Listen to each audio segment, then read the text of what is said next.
गुरुकुल वाला चैनल में आपका स्वागत है। आज की क्लास में हम व्यंजन वर्णमाला देखेंगे। तो आइए हम स्टार्ट करते हैं व्यंजन की परिभाषा से। व्यंजन की परिभाषा, स्वरों की सहायता से बोले जाने वाले वर्ण व्यंजन कहलाते हैं। स्वरों की सहायता से बोले जाने वाले वर्ण व्यंजन कहलाते हैं। बिना स्वर के मदद के उच्चारित नहीं किए जा सकते और न ही इन्हें लिखे जा सकते। व्यंजन को कैसा, हम बिना स्वर की मदद से इन्हें उच्चारित भी नहीं कर सकते और ना ही इन्हें लिख सकते हैं।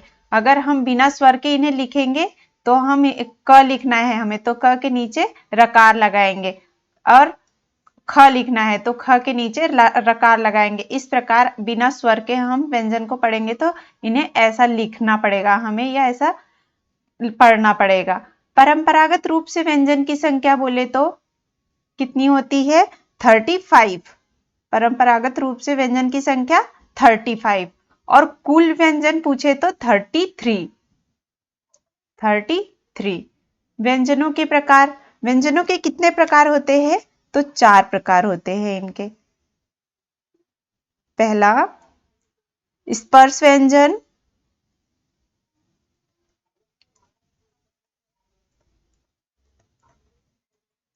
दूसरा अंतस्थ व्यंजन,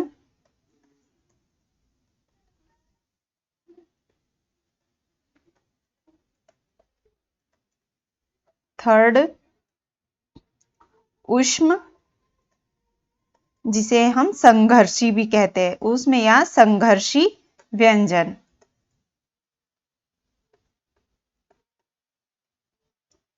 फोर्थ है संयुक्त व्यंजन।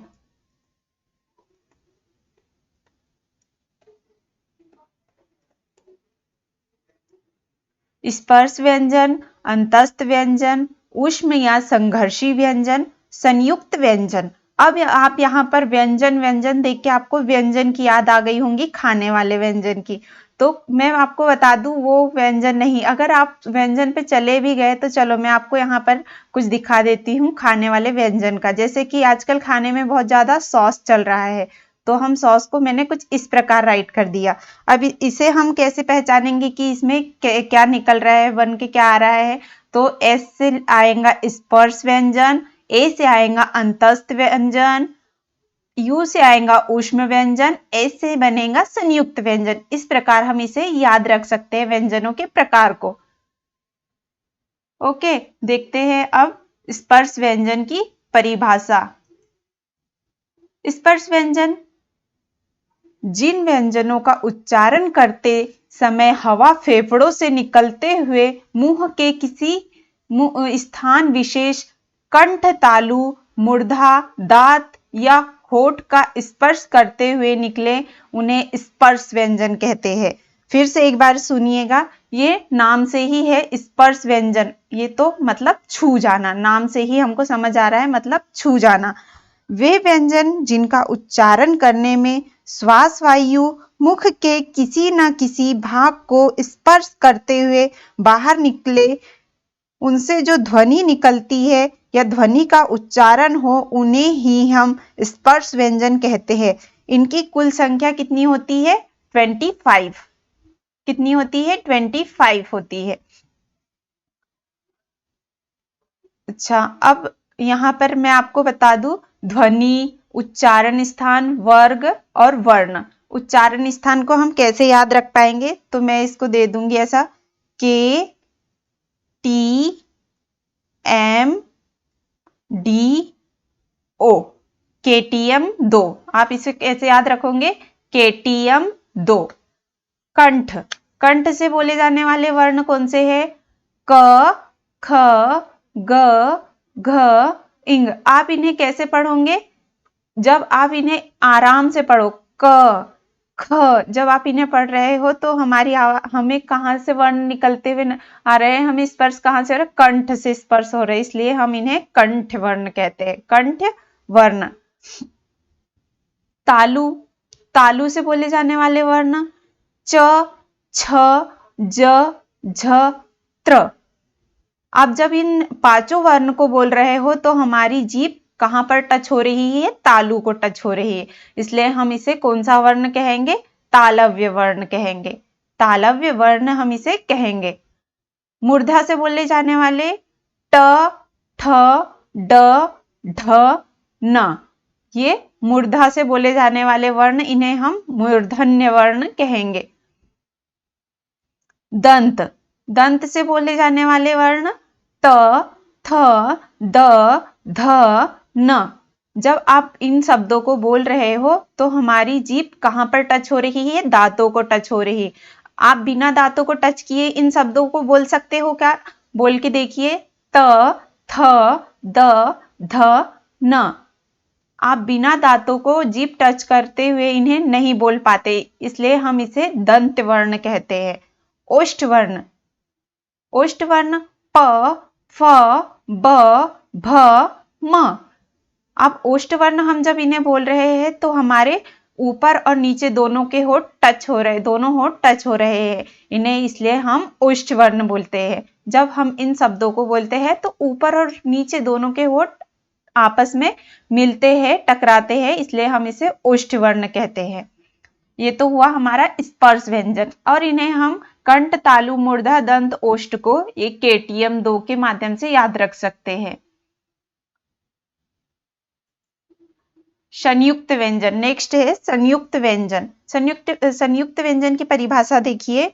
दो अलग अलग व्यंजनों के मेल से संयुक्त व्यंजन का निर्माण होता है।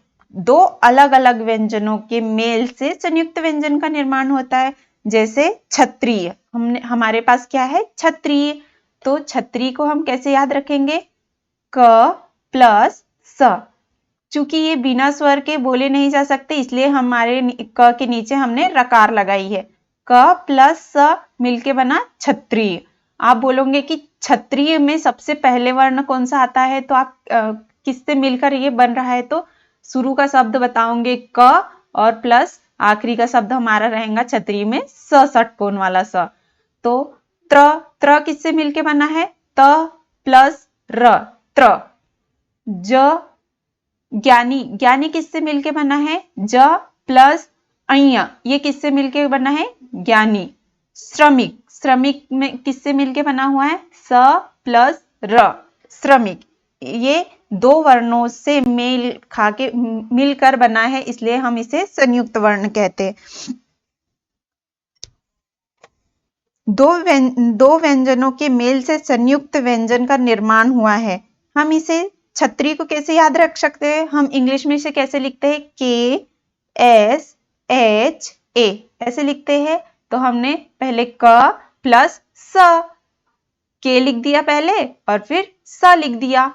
अच्छा, त्र को हम कैसे लिखते हैं? त्र को हम लिखते हैं TRA। तो ये टी हमने त लिख दिया, र को आर लिख दिया। हम इसे ऐसे भी याद रख सकते हैं। अच्छा, मैंने आपको पिछले वीडियो में, स्वर वाले वीडियो में आपको बताए थे कि हमारा वर्णमाला का आखिरी शब्द ह हलवाई का होता है। तो मैं आपको बता दूं ये कैसे होता है। वर्णमाला का अंतिम स्वर्ण ह हलवाई का है। तो क्षत्रिय के पहले आप देखोगे ह हलवाई का आता है। और ये हमारे कैसे क्षत्रिय, त्रिशूल, ज्ञानी, श्रमिक हमारे कैसे व्यंजन है? ये संयुक्त व्यंजन है। इसलिए क्षत्रिय से पहले जो वर्ण आता है ह हलवाई का, वो हमारा वर्णमाला का लास्ट अक्षर रहता है ह हलवाई का। इसलिए वर्ण मौलिक या स्वतंत्र होते हैं, संयुक्त दो वर्णों को मिलाकर बने हैं। इसलिए हमारा वर्णमाला का आखिरी अक्षर ह हलवाई का है।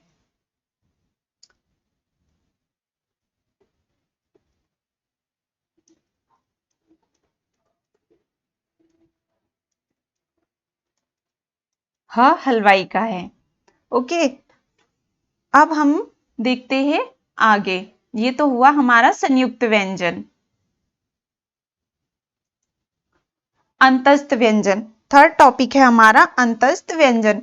जिन व्यंजनों का उच्चारण पारंपरिक वर्णमाला के बीच अर्थात स्वरों व व्यंजनों के बीच स्थित हो, उसे हम अंतस्थ व्यंजन कहते हैं। जैसे य, र, ल, व।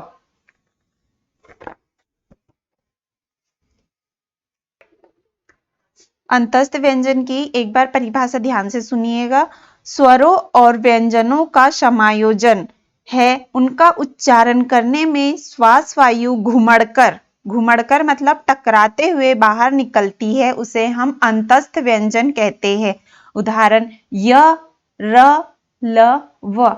आप इन शब्दों को जब बोल रहे हो तो हमारी जीभ कैसे घुमड़कर टकराते हुए बाहर आ रही है। य, जब आपने य बोला तो हमारी जीभ मुड़ी, टकराई और फिर हमने इस वर्ड को हमने बोला तो ये बाहर निकला, उसे हम अंतस्थ व्यंजन कहते हैं।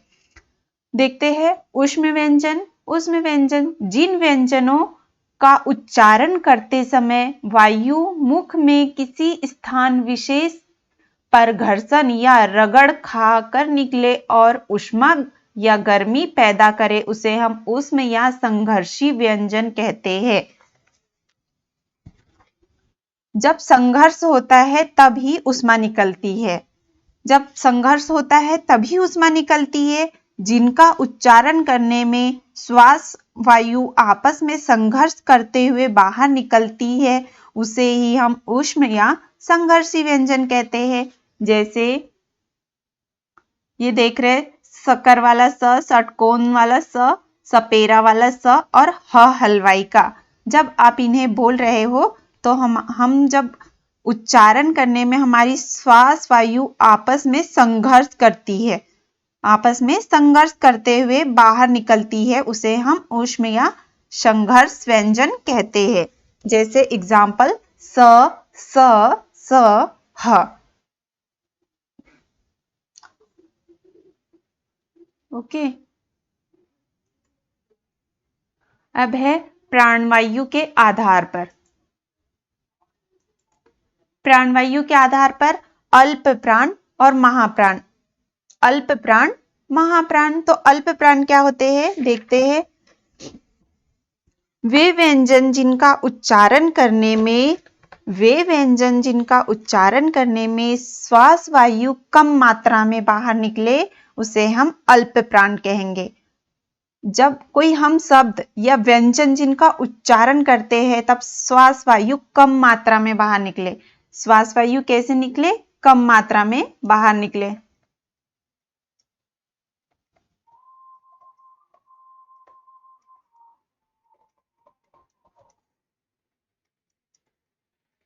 उसे हम अल्प प्राण कहेंगे।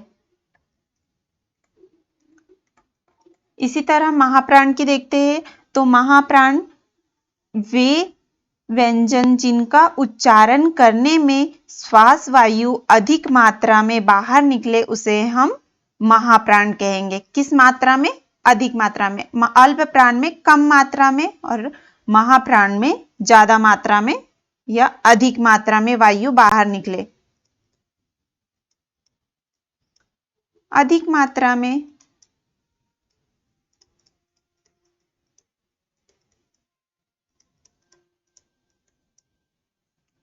अल्प प्राण। अल्प प्राण के प्रत्येक वर्ग का पहला, तीसरा और पांचवा वर्ण। कौन कौन से वर्ण? पहला, तीसरा और पांचवा वर्ण। ये सभी स्वर, सभी स्वर। महाप्राण में देखेंगे प्रत्येक वर्ग का दूसरा, चौथा वर्ण। दूसरा और चौथा वर्ण महाप्राण, और इसमें पहला, तीसरा, पांचवा वर्ण अल्प प्राण। बाकी सभी स्वर। अंतस्थ व्यंजन में य, र, ल, व। य, र, ल, व। द्विगुण व्यंजन कौन सा रहेगा? ड। अनुस्वार अम। अनुस्वार क्या रहेगा? अम। महाप्राण में ऊष्म या संघर्षी व्यंजन षटकोण वाला स, सपेरा और सकर वाला स, ये ऊष्म संघर्षी व्यंजन रहेंगे। द्विगुण व्यंजन में ढ ढक्कन वाला। अनुस्वार क्या रहेगा महाप्राण में? आहा।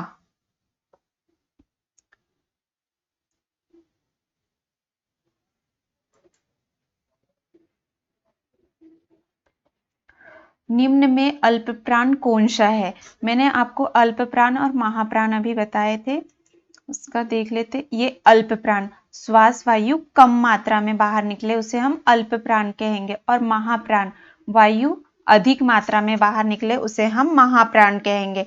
और एक महाप्राण में मैं आपको ट्रिक बता दूं, महाप्राण में जब हम वर्ड पढ़ते हैं तो लास्ट में हकार की ध्वनि आती है। किसकी? हकार की ध्वनि आती है, हकार की ध्वनि।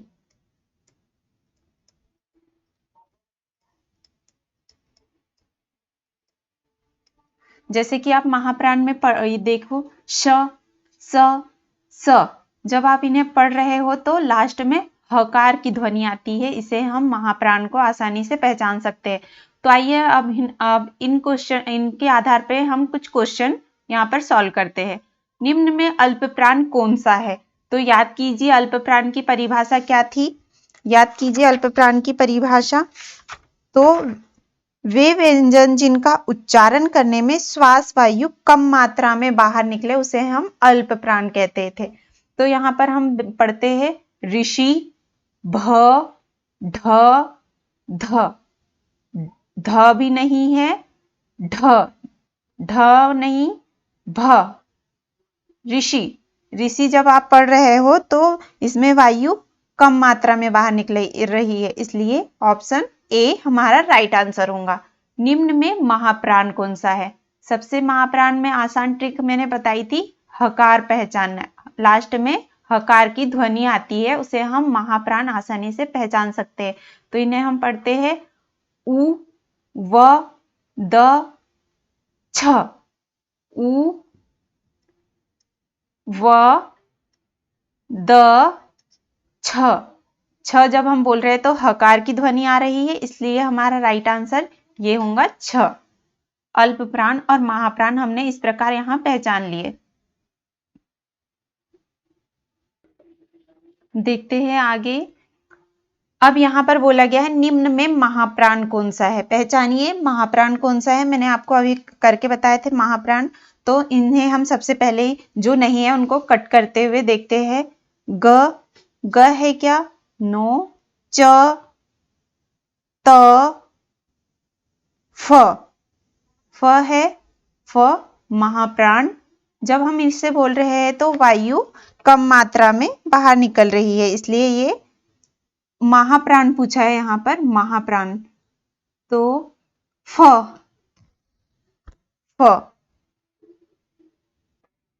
क्या बोला था क्वेश्चन में? निम्न में महाप्राण कौन सा है?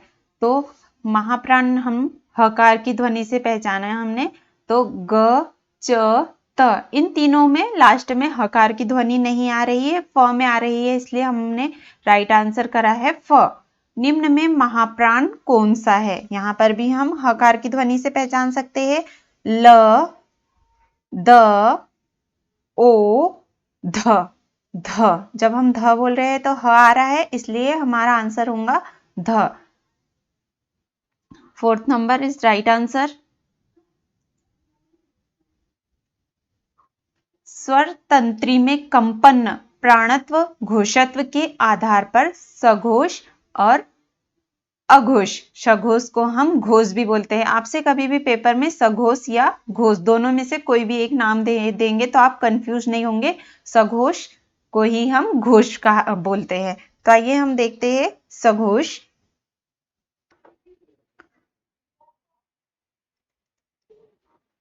वे वर्ण जिनका उच्चारण करने में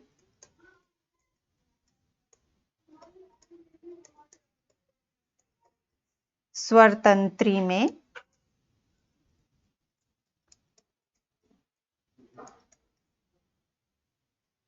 कंपन होता है, साथ ही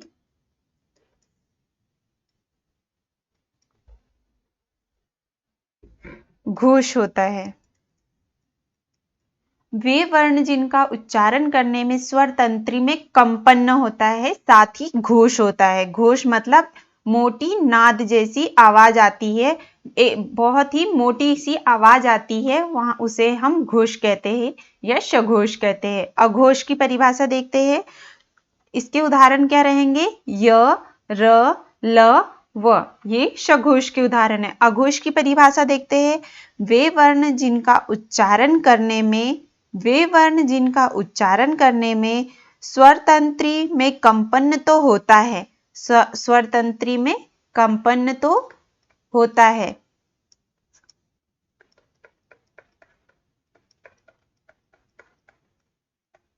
परंतु घोष नहीं होता। घोष मतलब मोटी नाद जैसी आवाज नहीं आती।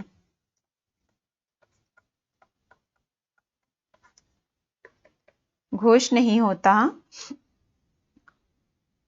उसे हम अघोष ध्वनि कहते हैं।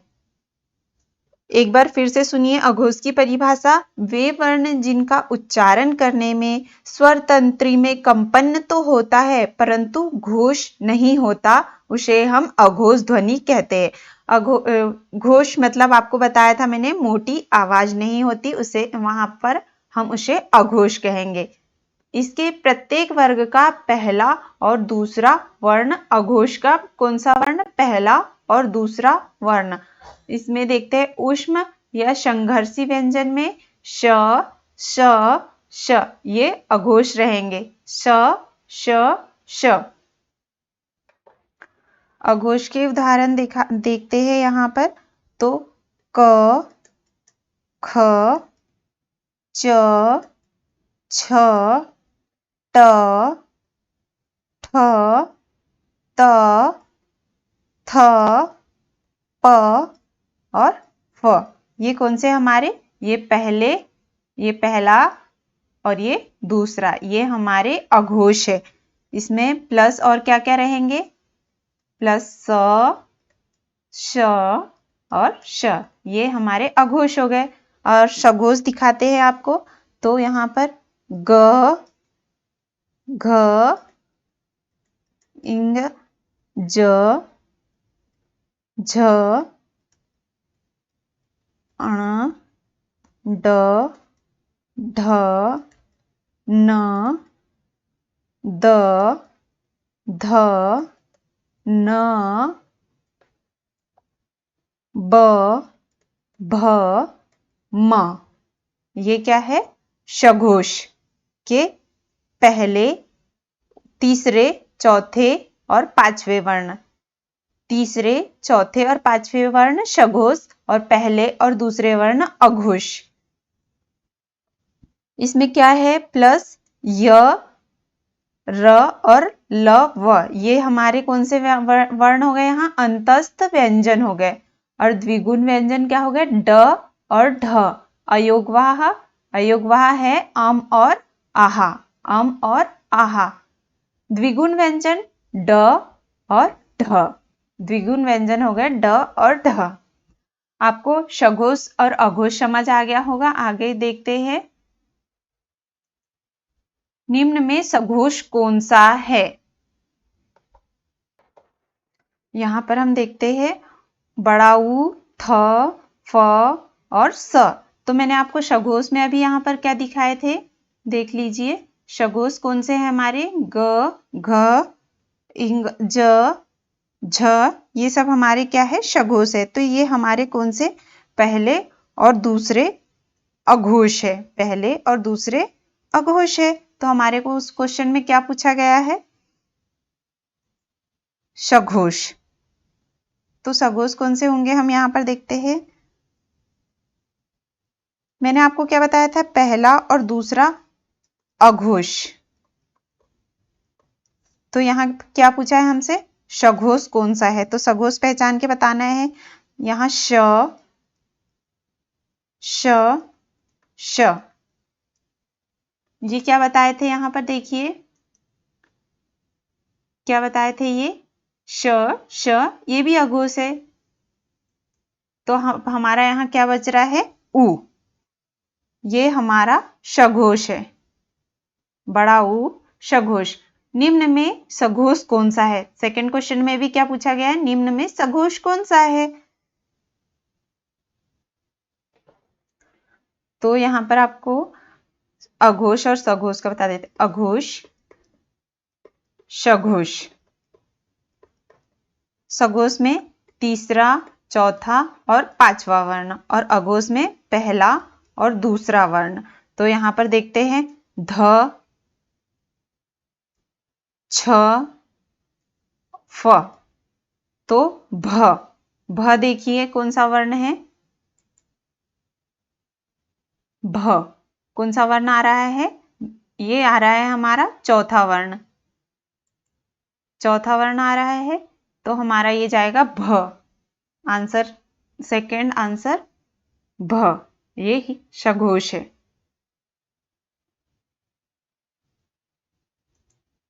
निम्न में कौन सा अघोष नहीं है, क्या बताया है यहाँ, अघोष नहीं है, इनमें से अघोष नहीं है, इनमें से पहचानिए अघोष कौन सा नहीं है। श, श, ह और स, तो सघोष, सघोष का आपको बता दे, यहाँ अघोष पूछा है तो हम यहाँ सघोष की बात करते हैं तो आपको समझ आ जाएगा। सघोष में कौन सा, तीसरा, चौथा और पांचवा ये स्वर है। ह, य, व, ये सघोष। तो यहां पर देखिए अघोष नहीं है तो हमें सघोष बताना है यहां, तो पहचानिए श, नो, श, ह, हाँ देखिए ये ह सघोष है, तो हमको यहाँ सघोष ही बताना था, अघोष नहीं है, मतलब सघोष बताइए, ये ह सही आंसर जाएगा, श, नो। निम्न में सघोष नहीं है, निम्न में सघोष नहीं है, यहाँ देखिए अघोष क्या बताया आपको ऊपर, सघोष तीसरा, चौथा और पांचवा वर्ण बताया, तो अघोष क्या जाएगा, पहला और दूसरा वर्ण, और इसके श, श और स, इसमें क्या जाएगा, निम्न में सघोष नहीं है, तो ओ, औ, अम, ढ, ये तीनों तो नहीं नजर आ रहा है, ओ यही हमारा सघोष, ये हमारा अघोष है, मतलब ये सघोष यहां पर नहीं है, और सघोष नहीं है। निम्न में अघोष है, क्या पूछा है अब क्वेश्चन में, निम्न में अघोष है, तो पहचानिए ढ, न, ह या ख, तो पहला और दूसरा श, श, श। आप वो चार्ट दिमाग में रखिए, खुद ब खुद आंसर आपके सामने आ जाएगा। तो ढ भी नहीं, न, ह नहीं है, हमारा राइट आंसर है ख। अब नेक्स्ट क्वेश्चन में पूछा है निम्न में सघोष नहीं है, यहां पर भी पूछा गया निम्न में सघोष नहीं है, तो न, ख, भ, बड़ा ऊ, यहां पहचान के बताना है क्या है। यहां देखिए अघोष, अघोष पे ध्यान दीजिए, आंसर आ जाएगा पहला और दूसरा वर्ण, श, श और श। सघोष पूछा, सघोष नहीं है, क्या नहीं है, सघोष नहीं है, तो न, न कौन से स्थान, पांचवा, और ख दूसरा, तो पांचवा तो नहीं होना हमको, दूसरा, और ये दूसरा जा रहा है, भ में चौथा, चौथा भी नहीं चाहिए, बड़ा ऊ थर्ड, तो हमारा राइट आंसर होगा ख।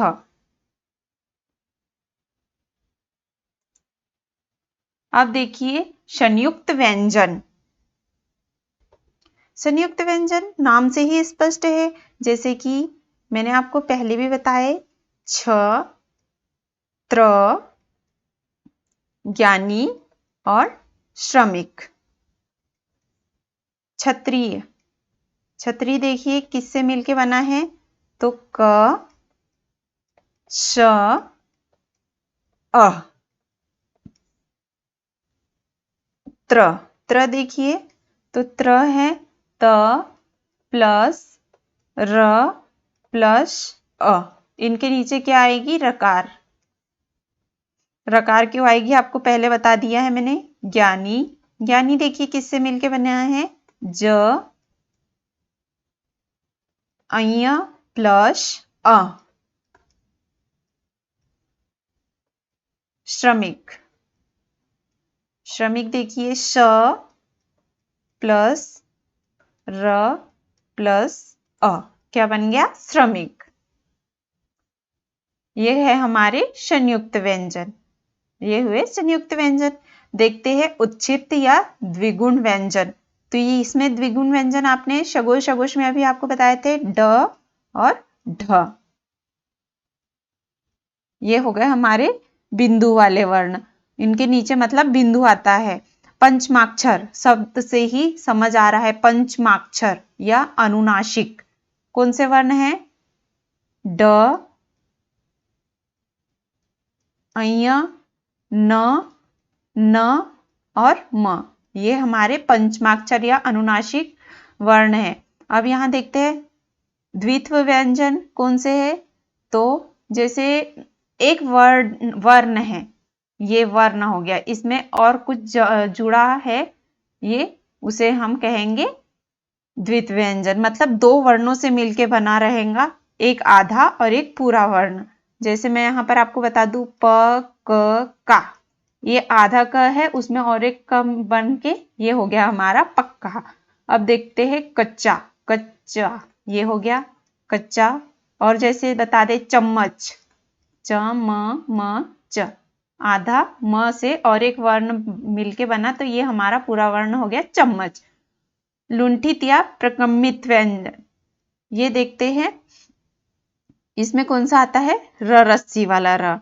पार्श्विक, इसमें कौन सा वर्ण रहता है? ल लट्टू वाला। आगत स्वर, आगत स्वर मतलब औ। आगत स्वर मतलब औ, नाम से ही स्पष्ट है। आगत स्वर औ। आगत व्यंजन, आगत व्यंजन कौन से है? क, ख, फ और ज। वत्स वर्ण कौन से रहते हैं? र, ल, श, ज। काकल्य वर्ण कौन से रहते हैं? क और ह। ये तो हमारा हो गया था। हाँ, मैं यहाँ आपको बोल रही थी जैसे कि आपको बहुत सारे म यहाँ ऐसे म करके बहुत सारे दे दिए हो और आपको इसे पढ़ने के लिए बोले तो नहीं, आप इसे नहीं पढ़ पाओगे। एक आधा म से और एक म उसके बाद पूरा बना हुआ हो, उसे हम पढ़ सकते हैं, इसे पढ़ना नहीं हो सकता। इसलिए ये हमारा द्वित्व व्यंजन होगा। आगे देखते हैं, ये आपको समझ आ गया होगा। नेक्स्ट, स्वरों की संख्या। स्वरों की संख्या कितनी होती है? आपको बताया था कितनी होती है, तो 11। व्यंजनों की संख्या 33, 37, 33, 39 या 40। तो आपको सबको पता है 33। आगे क्वेश्चन, वर्णमाला किसे कहते हैं? वर्णमाला, मैंने आपको वर्णमाला स्वर में पढ़ाया था, उसमें आपको कहा भी था, बहुत सारे वर्ण ऐसे लिख के भी बताए थे कि एक लाइन से हम एक सीक्वेंस से पूरे अनारम लिखे, उसे हम वर्णों के व्यवस्थित समूह को जमा के ऐसे लिखे, उसे हम व्यवस्थित समूह कहेंगे। नहीं तो क, आ, अनार ऐसा कुछ भी लिख दे तो हमारा वर्णमाला नहीं बन पाएगी। इसलिए वर्णमाला कहते हैं शब्द समूह को या वर्णों के संकलन को या शब्दों की गणना को या वर्णों के व्यवस्थित समूह को। तो आंसर जाएगा वर्णों के व्यवस्थित समूह को। निम्न में से कंठ ध्वनियां कौन सी है? निम्न में से कंठ ध्वनियां कौन सी है? यहां पर हम पढ़ के देखते हैं। त, न, ये तो नहीं है। च, ज, ये भी नहीं है। य, र, ये भी नहीं है। क, ख, हाँ, यही हमारी कंठ ध्वनि है, क्योंकि इसे कंठ से हम बोल रहे हैं, इसलिए ये हमारी जाएंगी क और ख आंसर। स्थान के आधार पर बताइए कि मूर्धन्य व्यंजन कौन से है। स्थान के आधार पर बताना है हमें कि मूर्धन्य व्यंजन कौन से है।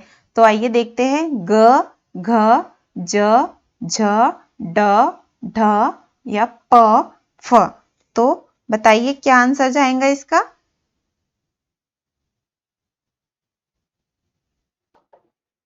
आंसर रहेगा इसका ड और ढ। यही हमारा, क्योंकि इसे इसमें बोला गया है स्थान के आधार पर बताना है कि मूर्धन्य व्यंजन कौन से है, तो जाएगा आंसर ड और ढ। नेक्स्ट क्वेश्चन है, निम्न में बताइए कि किस शब्द में द्वित्व व्यंजन है? द्वित्व व्यंजन कौन से हैं? मतलब आपको बताया था मैंने, दिल्ली, चम्मच, ये सब। तो पुनः में तो आधा कुछ भी नहीं है, इलाहाबाद में भी आधा कुछ नहीं है। हाँ, दिल्ली में ल आधा नजर आ रहा है, इसलिए आंसर हमारा यही राइट रहेगा। उत्साह, उत्साह में त तो आधा है पर आगे त पूरा नहीं है, इसलिए हम इसे भी नहीं मान सकते। ये हमारा दिल्ली राइट आंसर होगा। ओके, क्लास की पीडीएफ फाइल आप टेलीग्राम चैनल से डाउनलोड कर सकते हैं, जिसकी लिंक वीडियो के डिस्क्रिप्शन में दी गई है। अगर आपको ये चैनल पसंद आया हो तो please like and subscribe my channel. Thank you.